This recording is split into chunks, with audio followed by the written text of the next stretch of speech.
सुदामा को गरीबी क्यों मिली? अगर आध्यात्मिक दृष्टिकोण से देखा जाए तो सुदामा जी बहुत ही धनवान थे।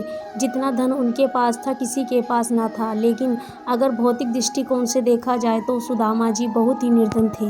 एक ब्राह्मणी थी जो बहुत ही गरीब और निर्धन थी।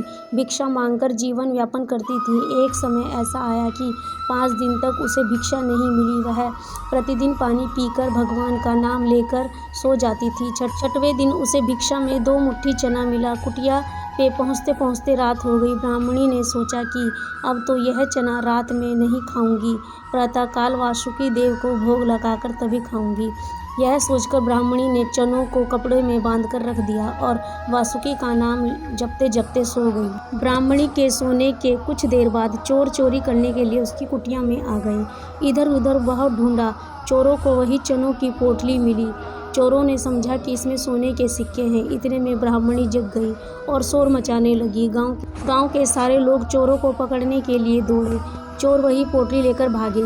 पकड़ जाने के डर से सारे चोर संदीप्त मुनि के आश्रम में छिप गए। संदीप्त मुनि का आश्रम गांव के निकट था, जहां भगवान श्री कृष्ण और सुदामा शिक्षा ग्रहण कर रहे थे। गुरु माता को लगा कि कोई आश्रम के अंदर आया है। गुरु माता देखने के लिए आगे बढ़ी। चोर समझ गए कि कोई आ रहा है। चोर डर गए और आश्रम से भागे। भागते समय चोरों से वह पोटली वहीं छूट गई और सारे चोर भाग गए।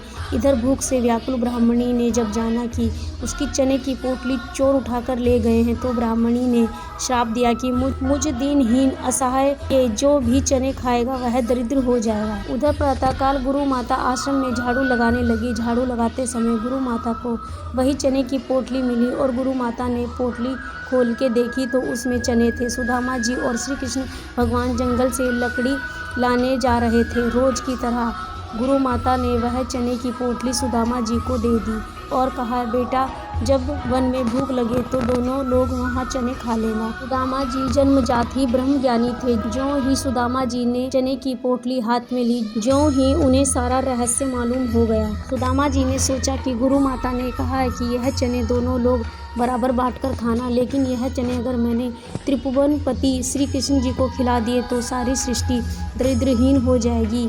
नहीं, मैं ऐसा नहीं करूँगा। मेरे जीवित रहते मेरे प्रभु दरिद्र हो जाए, मैं ऐसा कदापि नहीं करूँगा। यह चने स्वयं खा जाऊँगा, लेकिन श्री कृष्ण को नहीं खाने दूँगा। और सुदामा जी ने सारे चने खुद खा लिए। दरिद्र का श्राप सुदामा जी ने स्वयं के लिए लिया, चने खाकर, लेकिन अपने मित्र श्री कृष्ण को एक भी चना ना खाने दिया। दोस्तों, आप लोगों को सुदामा जी की यह अद्भुत विचित्र कथा कैसी लगी प्लीज़ कमेंट करके ज़रूर बताएं। और प्लीज़ आप लोग अगर हमारे चैनल पे न्यू हैं तो हमारे चैनल को लाइक करें, शेयर करें, कमेंट करें, सब्सक्राइब करें और अपना सहयोग बनाए रखें। सभी का दिल से धन्यवाद। महादेव आप सभी के कष्ट दूर करें।